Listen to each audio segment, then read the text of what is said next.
7:15. This is the time when we have public session, and I see there are 5 people signed up, and I will call you up one at a time, and if there's anybody that did not sign the sheet, I will ask at the end if somebody else wanted to speak that didn't sign up. The first person on deck is Karen Burke. Come on down. What am I going to win? Good evening. My name is Karen Burke. Lisa Latime and Carol Ireland and I are members of the Oswego County Suicide Prevention Coalition. On behalf of the coalition, we would like to thank you for the opportunity to address the council this evening. We'd also like to thank you for your serious consideration in accepting the 988 suicide crisis hotline signs to be placed in our community, or in our city. Excuse me. Our coalition's mission is strongly committed to education and prevention regarding suicide. We both understand and appreciate the conversation around the topic of suicide can be delicate and often difficult. But we also understand that through building awareness and education, we can work to reduce the stigma and help those who may be experiencing a mental health crisis or experiencing suicide ideation. Suicide is the 10th leading cause of death in the United States. In 2024, 48,824 Americans died by suicide. In that same year, there were 2.9 million suicide attempts. Those are concerning statistics, but it is important to know that suicide is preventable and interventions can be effective. As a coalition, we are actively involved in Oswego County. We have shared our message and our resources in many venues, libraries, schools, community events, parades, and more. We have offered and will continue to offer training opportunities to interested groups. The training is geared to educating participants about suicide, excuse me, teaching them to recognize warning signs and to learn ways in which they can help. We are grateful that the City of Oswego has been supportive in recognizing the importance of mental health awareness. Mayor Corradino signed a mental health awareness proclamation in May and participated in our coalition Planting the Seeds of Kindness campaign at Brightbeth Park. Our city has acknowledged that there have been tragic losses of individuals who have taken their lives in our waterways. There have been large boulders placed to prevent further access to our river by vehicles in 2 of those locations. In addition to these, Gina Vaughn, a mental health specialist, now works with our city police in responding to mental health crisis calls. Gina has also had an active role in bringing the 988 signs, which are being donated by the Oswego County Division of Mental Hygiene, to the attention of the council. So specifically, the 988 suicide and crisis intervention signs that are being voted upon tonight would be another step in bringing awareness and prevention to our community. The 988 signs give individuals who are in crisis a connection to a trained individual who can help. We are all keenly aware that these are just the beginning. More conversation and education needs to follow, but we are grateful that we are taking first steps, and we are hopeful that the council will give their final approval for the placement of these signs this evening. In closing, I'd like to remind everyone that the Oswego County Suicide Prevention Coalition is a resource. We would welcome the opportunity to have further conversations about how we can actively share this education and prevention mission. Thank you for your time. Okay, the next person signed up is Lisa, is it Latimer? Latine. Latine? Latine. Looks like Latai, but it's Latine. Okay, you're up. Thank you. So, thank you, Karen. My name is Lisa Latime, and I am the manager of the Suicide Prevention Coalition. And I unfortunately was unable to be at a couple of the meetings, but I did want to address some of the things that I know did come up in those meetings. The first one I wanted to talk about were suicide hotspots. It's important to understand what that is. And a suicide hotspot is a public location that's associated with repeated suicide attempts or deaths. Those can be things like bridges, waterfronts, rail crossings, parking garages, scenic overlooks, and other secluded places, because that's what the secluded places is where people would go. The first responders, law enforcement, EMS, and mental health professionals know these locations, unfortunately, because they get called back there time and time again. That said, 20 to 25% of suicides occur in public hotspots. And being in a hotspot, it's more likely to end in death because of the difficulty of reaching someone before it's too late. So when someone's experiencing an acute suicidal crisis, that crisis is often temporary. A brief interruption or connection to another person can make the difference between life and death. That's where the Suicide 988 crisis hotline comes in. It can provide immediate opportunity to connect with a professional right at the location that they're at, which is why placing these signs is really important to put at these hotspots, because it's a immediate response, and it may just prevent somebody from going through with it. They can recognize that they do have a connection and somebody cares. The other issue that I wanted to address was the difference between 988 and 911, and I think I gave some information about that. The 988 number is a 24-hour-a-day, 7-day-a-week, or texting number. Anyone that has experienced suicidal thoughts, emotional distress, a mental crisis, it doesn't even have to be to the end where you're at that point where you're having that ideation. It can just be you're having a mental crisis and you need someone to talk to. You can call about a concerned loved one, and you can reach a trained crisis counselor for immediate support or for de-escalation, and it can connect these people to local resources. They are designed specifically for mental health and emotional crises, the 988 number. It provides immediate support to someone who will listen, who will make sure the individual stays safe, who will connect them with resources. And they can be called in a mental health crisis emergency. The 911 number, however, is really, it's if someone's in immediate danger, they need medical attention, fire, violence, or a situation requiring police or EMS, or if there's an attempt in progress where you see somebody following through. Both respond in emergencies, but they serve two very different purposes. The two systems work together. Many mental health crises can be resolved by just calling the 988 number. Sometimes we also need the 911 number, but that's the difference. It's intended to be a resource to talk to a mental health professional right away, because as we know, when you're having a mental health crisis, you're not necessarily thinking clearly. Now I want to give you some Oswego County statistics. I'm sorry, I'm going on. According to the New York State Department of Mental Health, the average suicide mortality rate in New York is 14.1 per 1,000 people, 100,000 people. So there's 14.1 people per 100,000 people, which is, according to the average in Oswego County is 14.1 per 100,000 people. The New York State average is 8.2 per 100,000 people. So Oswego County is 70% higher than the New York State average when it comes to these kind of things.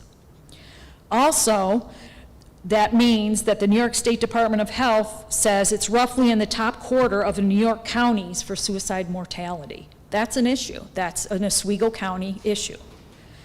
And according to the New York State Prevention Agenda, 12.7 of adults in Oswego County reported experiencing 14 or more days of poor mental health. So it could be anybody. And again, those are the times when you can call the 988 number. You don't need to call 911, you can call 988. And then the National Institute of Mental Health reports that 1 in 5 adults experience mental health issues every year. Placing the signs will Oh, and then people think that that it will encourage people to commit suicide if you put the signs up. Decades of research tell us that that is not true, and that's from the Lancet Psychiatry Systemic Review and Meta-Analysis, and I can give all these to you, I have them all referred. What researchers have observed is that some locations can become known as suicide hotspots, which is what we talked about, attracting vulnerable individuals. That is one reason targeted interventions at those locations are so important, because, again, the vulnerable individuals know where those hotspots are. The signs can help reduce isolation, encourage help seeking. It reminds people that hope and support are available. And they can reach someone, anyone, a professional, someone who will listen at one of their most vulnerable moments in life. And as Karen said, I just want to reiterate, this is only one strategy. 988 signs at hotspots are important. Posters in schools, libraries, community centers, those are all things that we try to do and that we are doing through the Suicide Prevention Coalition. Wallet cards and brochures, I think we had some of those. Information on municipal websites, that's also a strategy. Social media campaigns, which is also something we do. And then I was going to talk about what the suicide prevention can offer, but I think Karen covered that pretty well. I just wanted to address that it's really important that those signs are where the hot spots are. Thank you. Okay, third person listed is a Chris Squitieri.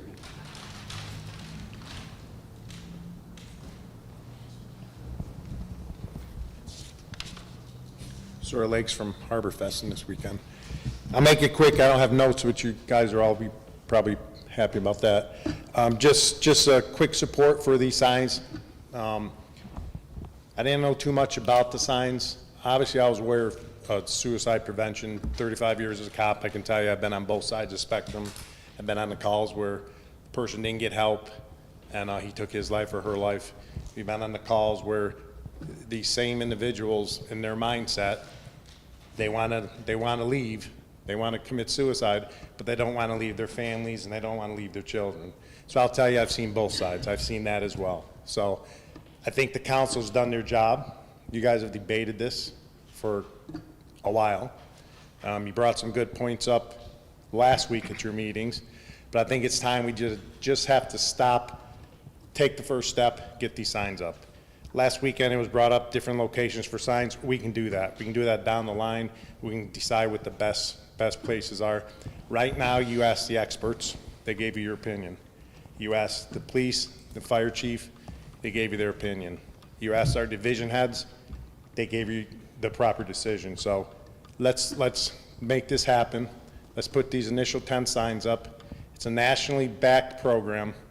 When they dial those numbers or they text those, and I didn't know a lot about this. I saw Councilor Kennedy and Passon, and I think he lives at the county legislator meetings.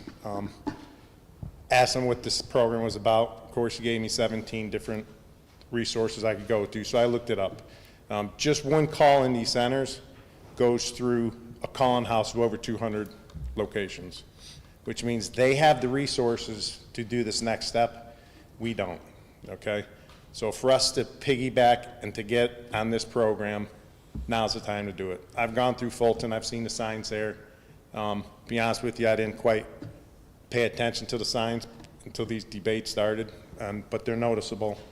You know, they're the nationally recognized color scheme, and you guys spoke on that last week, so let's get this to the finish line. I think enough debate is done. We can do further debate on different aspects of location, posters, stickers, whatever we want to do, whatever direction, but I think it's important that we make the decision today. So thank you.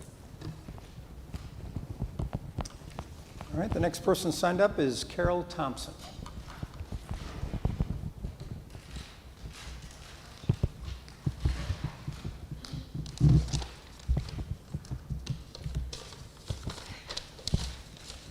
Can you hear me okay? All right. I don't want to make the meeting late, but I am going to say something about the mayor that nobody knows, but I think everybody should know. But he knows. 3 years ago, and I'm doing this for my granddaughter and myself, and because everybody should know, 3 years ago, the Oswego High School girls varsity softball team was unable to use Legends Field. Without a home field, the team couldn't practice there or host home games. So after a Saturday practice in April, late April it actually was, my granddaughter, she was the team's varsity catcher, she just graduated. We stopped at Burger King, where we happened to see then Counselor Cordino and his family. So naturally, the conversation turned to softball because our mayor is a 38-year softball right fielder, and he was inducted into the Oswego Softball Hall of Fame, something that he doesn't announce. So anyway, my granddaughter mentioned the team situation when Mayor Cordino, then Councilor Cordino, asked her how the game was going because she was dirty and she had her eye black on. And she explained how the home games had been canceled and how they had to practice on the side of Layton School. And he listened intently as their food grew cold. And in parting, he wished her the best of luck, but he never said anything else other than, well, good luck with the rest of your season. And then, coincidentally, just a few days later, the team played its first home game of the season at Legends Field. And at that time, no one knew how it came about, but everybody was thrilled, and a large crowd showed up to support the home team. And at that time, I didn't know whether a phone call was made as a counselor, an Oswego Softball Hall of Famer, a concerned citizen, or if some softball god mysteriously appeared. And frankly, it didn't matter. What mattered is that the mayor, then counselor, took the time to listen and to recognize the problem affecting the local students, and he quietly helped to solve it. He could have thrown out the first pitch. He could have gotten a photo op with the team. He could have done any of that. But instead, he chose to quietly help to solve it. And I never believed he didn't have a part in it. And only recently, I believe it was maybe 2 weeks ago, when you came clean. And there was no attempt to turn it into a political moment. It was just an act of public service. And that is what local government should be about. Unfortunately, I sometimes question whether the same spirit always guides this council. This is not the United States Congress. It's not the United States Senate. It's the common council of a small city entrusted with providing the essential services residents rely on every day. Your primary responsibility is to the people you were elected to represent. It's not glamorous work. It means listening to constituents, whether you want to or not, responding to their concerns, checking on neighborhood issues, following up on work orders, and advocating for improvements. It's addressing sidewalks, potholes, snow removal, drainage problems, dead trees, which you did, street lights, and other quality of life issues that affect us every day.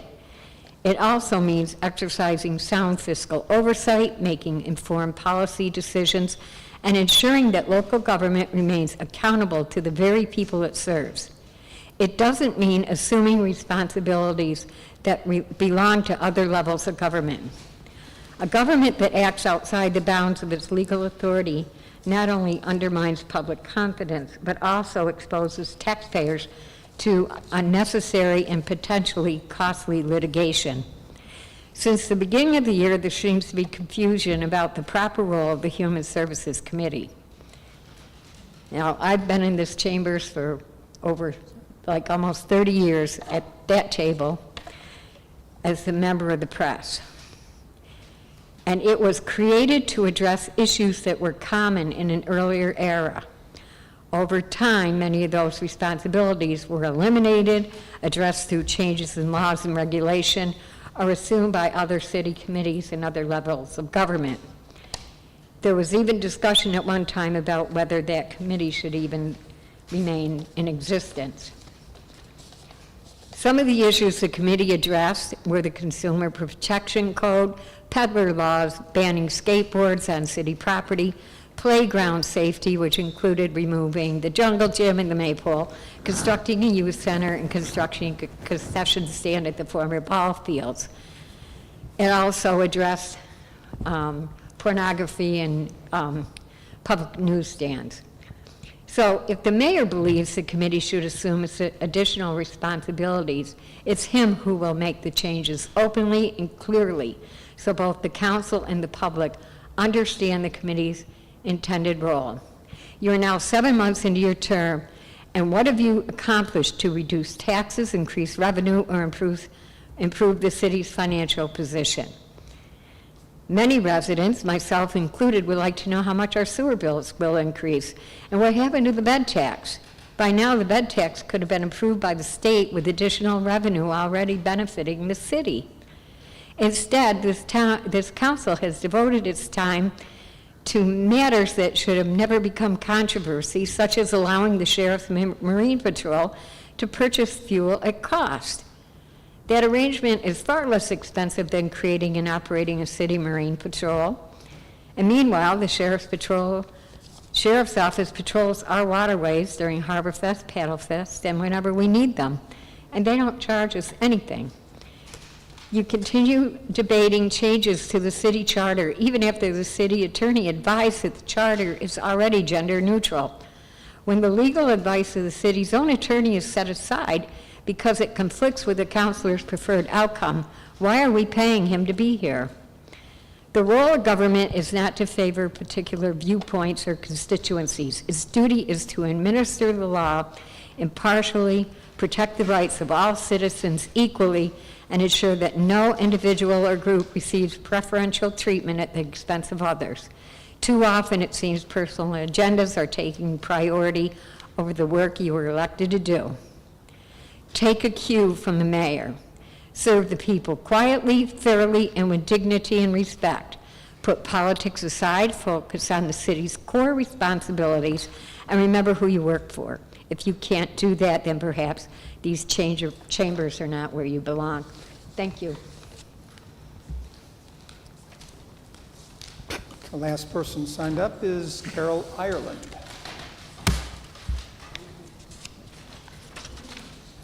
Good evening. My name is Carol Ireland, and I'm here to give my thoughts about the placement of the 988 signs. When I find myself needing to make a big decision, I would tell myself, Carol, you need to check the facts.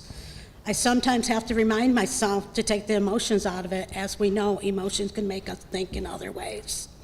Fact, you have been presented a list of 10 locations that were compiled by your first responders and licensed mental health clinician. Fact, these individuals are not looking at the locations in an emotional manner. They are using their experience, knowledge, training, and response history. Fact, the approval of these 10 signs does not mean that it is the end. However, it should be the beginning of education, awareness, and collaboration moving forward. I have heard a few things that I wanted to address. One, what if my 9-year-old son sees the sign? This could be a great opportunity to talk about big emotions, being kind to others, and asking for help when you don't feel so good. 2, won't the signs encourage suicide? Suicide is not contagious. When you say it and when you read it, you are not going to catch it. 3, why are we promoting 988? Shouldn't people just be calling 911? The first thing that 911 asks is, what's your emergency? And then your full name, address, and means of contact. 988 does not ask for your full name nor your address. You can also text it, and this may seem less evasive to those in need.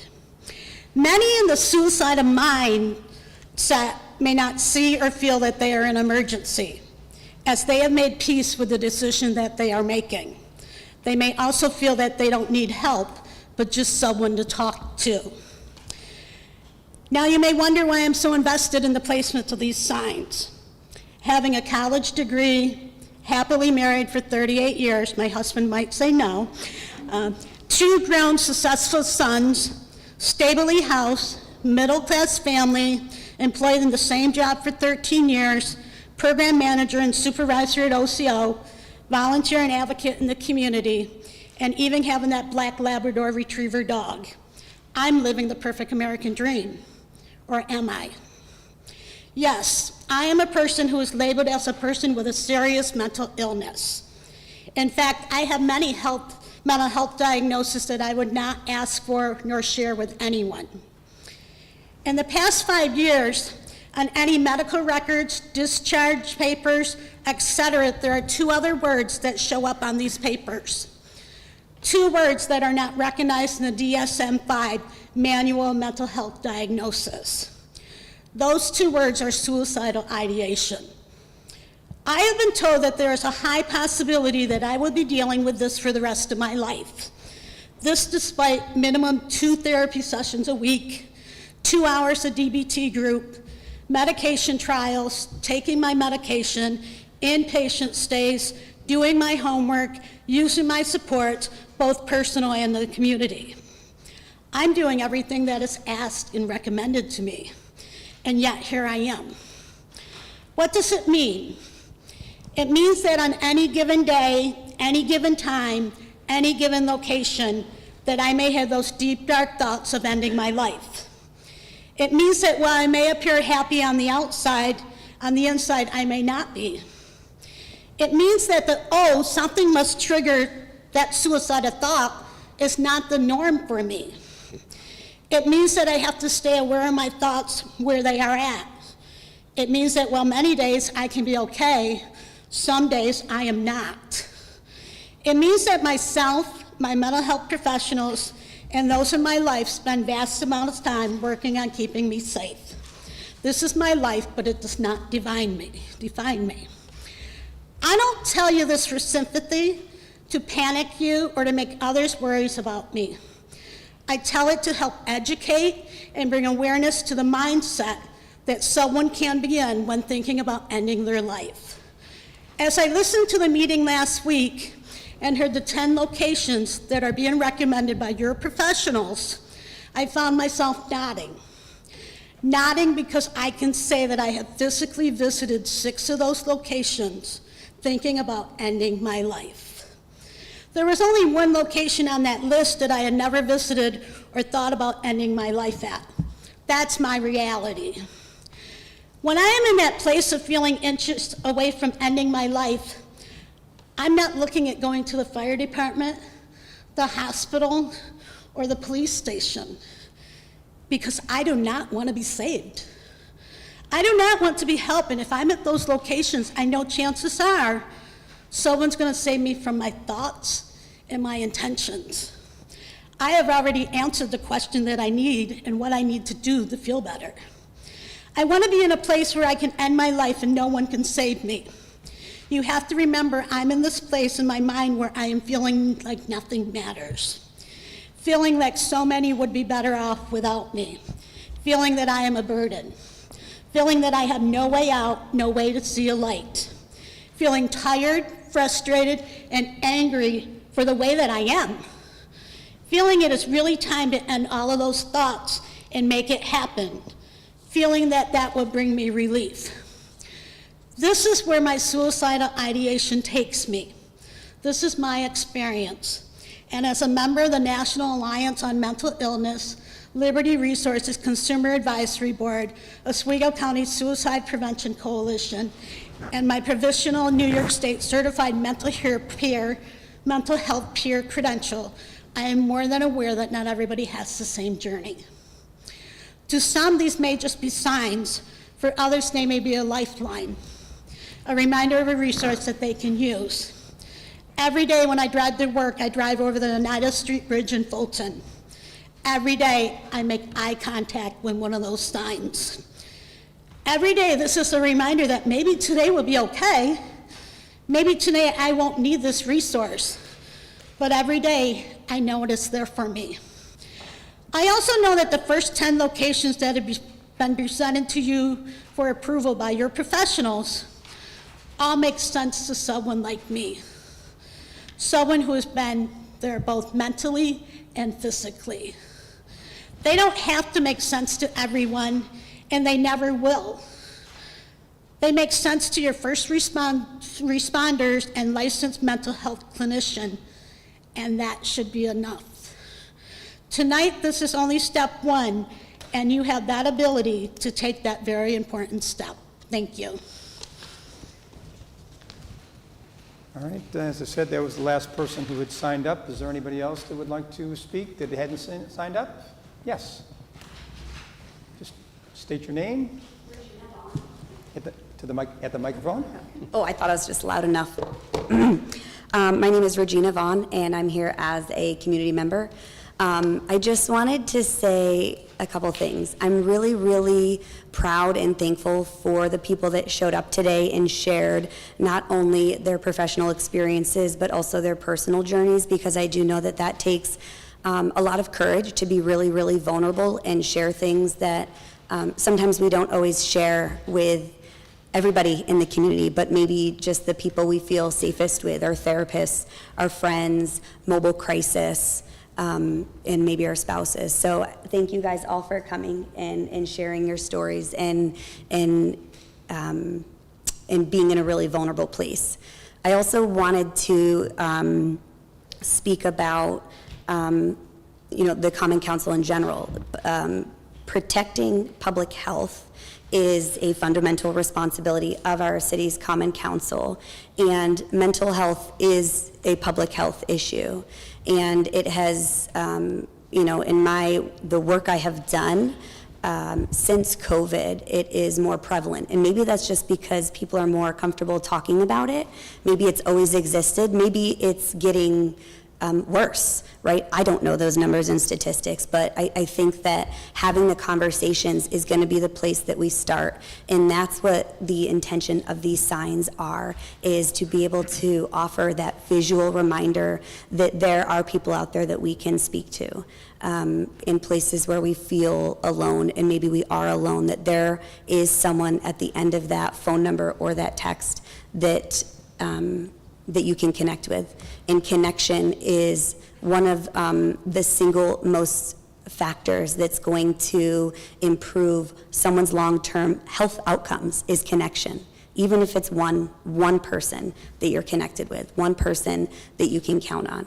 So I appreciate you guys continuing to bring this up in these meetings, and that we're having conversations about it, because no matter what the conversations are, if people have more questions about it, or they're not in support of it, or they are, the conversations are happening nonetheless. And I think that that's what needs to happen even after today, even after the vote. So thank you again for your time. I appreciate it.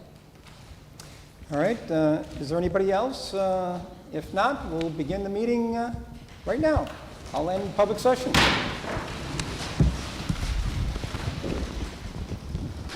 I pledge allegiance to the flag of the United States of America and to the republic for which it stands, one nation, under God, indivisible, with liberty and justice for all. Please call the roll. His Honor the Mayor. Here. Councilor Kennedy. Here. Councilor Ashline. Here. Councilor Lautensack. Here. Councilor Fitzgibbons. Here. Councilor Meyer. Here. Councilor Plunkett. Here. Councilor Thompson. Here. All present. Thank you very much. Just a couple items in the mayor's report I just wanted to share. In the last 2 weeks, we've received a lot of phone calls, some emails, even a couple texts about the 988 signs, as well as all the other things that go on here in the city. So it was a busy couple weeks since our last meeting. The first item I'd like to mention is you'll be voting on Resolution 244, which reads authorize a public hearing for proposed law number 2.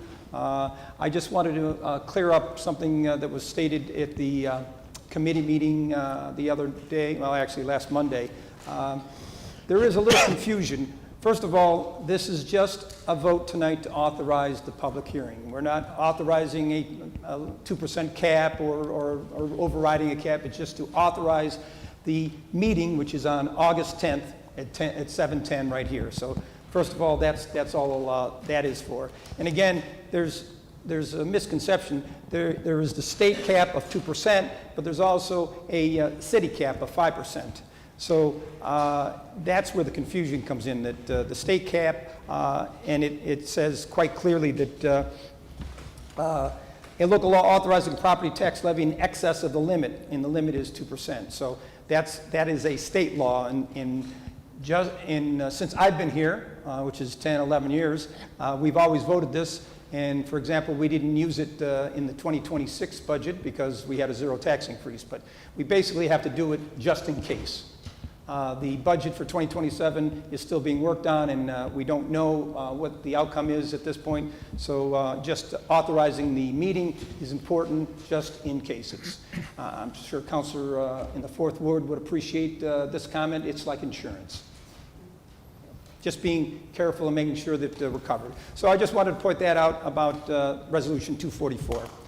The second item has to do, believe it or not, about suicide. I mentioned earlier that we've gotten a lot of calls over the last couple weeks, and the calls vary in the mayor's office, trees or traffic or whatever. But there was one individual that reached out to me that she asked me to share some information, and I thought it was important to have her voice heard. She couldn't be here to speak tonight because she works at night apparently, but she asked me to read this. So again, I am only the messenger. I know the mayor cannot control what individual council members say. However, because Councilor Kennedy referenced the 3 waterway tragedies during a discussion about suicide prevention, many people could conclude that all 3 were suicides when that isn't accurate. If the record is going to reflect those remarks, can the distinction be clarified at the next council meeting so the public record accurately reflects the facts? And basically, those are her remarks, and I'll just add to that each of those 3 recent incidents were investigated by the police department, and 1 for sure was an accident, 2 possibly was an accident, and the 3rd one was certainly in that class of suicide. But the point is that this person, and she went on to continue with the email, but I felt that this couple sentences really hit the mark that, you know, we have to be sensitive. Suicide is an issue, and we should all try our best. But we shouldn't be making judgments about people who end up in the river or the lake and automatically assume it's suicide. It's not fair to the family, it's not fair to the police department, and it's certainly not fair to this community, a community that is a very loving and sharing community. So let's be careful moving forward. That's my suggestion when we're talking about this topic, and I know 5 out of the 6 people who spoke today spoke on this, and I know it's a passionate topic. Let's be careful about how we frame people who end up passing away because they went in the water or something similar to that. It's not always suicide. Let's keep that in mind. Again, just sharing this resident's concern. It really touched me, all the things that she had to say in that, so I wanted to share that. The third item is a little more lighthearted. Harborfest just ended yesterday afternoon after 4 successful days. I want to thank the Public Works Department, the Police Department, and the Fire Department. I'm glad that we have representatives from those departments here. Their hard work certainly made the event a success. I know none of those departments can control the weather, but the weather also contributed to the success of it. It was beautiful weather, no rain. The festivals, this was their 37th year. They have a new director, as many people heard, Bridget Dolbear, and some new board members, which it seems to me they're looking to provide some new ideas and new energy. And I wish to the Harborfest committee a lot of luck in continuing for many more years. That's the last item I have under the mayor's report. Please call Resolution 242. Approved minutes, common council meeting held July 13th, 2026. Councilor Plunkett, Councilor Ashline. Comments? Please call the roll. Councilor Kennedy. Yes. Councilor Ashline. Yes. Councilor Lautensack. Yes. Councilor Fitzgibbons. Yes. Councilor Meyer. Yes. Councilor Plunkett. Yes. Councilor Thompson. Yes. Resolution passes 7-0. Call Resolution 243. Authorize use of public space for placement of 10 988 signs. Counselor Kennedy, Counselor Ashline. Comments? Please call the roll. Counselor Kennedy. Yes. Counselor Ashline. Yes. Counselor Lautensack. Yes. Counselor Fitzgibbons. Yes. Counselor Meyer. Yes. Counselor Plunkett. Yes. Counselor Thompson. Yes. Resolution passes 7-0. Call Resolution 244. Authorize public hearing regarding proposed local law number 2 of the year 2026, a local law authorizing a property tax levy in excess of the limit established in General Municipal Law C-3C. And again, that will be August 10th at 7:10 right here in these chambers. Motion, Thompson and Meyer. Comments? Yes. Yes, just to have further clarity, that the state limit is 2%, and our charter limits to 5%. This then establishes the mechanism as a council that we can, with 2/3, authorize a raise of the taxes greater than 2%, up to 5%. That's how I understand it. Is that correct? Through the chair, yes. Counselor? You're the chair. Is that the correct? And I'm asking the... You're deferring to the for city for attorney. legal counsel here. Yeah, that's accurate. So the local law that is the subject of the public hearing is for the state tax cap To be exceeded. to be exceeded if necessary. Pointed out, to vote on that would require a 2/3 majority. The city charter has a 5% cap, if you will. If that percentage is exceeded, the budget then has to go to the voters in November to vote yes or no to adopt that budget. That, if it is exceeded, passing that tax cap override, the state law, would also cover Right. the city charter provision. And I appreciate that we're all aspirational, and this is contingent, and this has been done every year with the maybe might, and I appreciate that. But I just to have a better understanding of what actually the law is, and so that we all know what we're acting on. Yeah, and I think the public hearing is obviously the next step. Okay. Anybody else? Please call the roll. Counselor Kennedy. Yes. Counselor Ashline. Yes. Counselor Lautensack. Yes. Counselor Fitzgibbons. Yes. Counselor Meyer. Yes. Counselor Plunkett. Yes. Counselor Thompson. Yes. Resolution passes 7-0. Thank you. Any unfinished business? Counselor Kennedy? Yeah, I just have a quick statement. So, I would like to thank my colleagues on the Common Council for the thoughtful discussion and consideration that has gone into this initiative over the past couple months. I would also like to thank our police department, fire department, Department of Public Works, our mental health professionals, and the Oswego Suicide Prevention Coalition for sharing their expertise and helping guide this process. Mental health and suicide prevention are not political issues. They are human issues. Every one of us either knows someone or has been affected in some way by mental health challenges. And I believe that if these signs help even one person find hope during a moment of crisis, then they will have served an extraordinary purpose.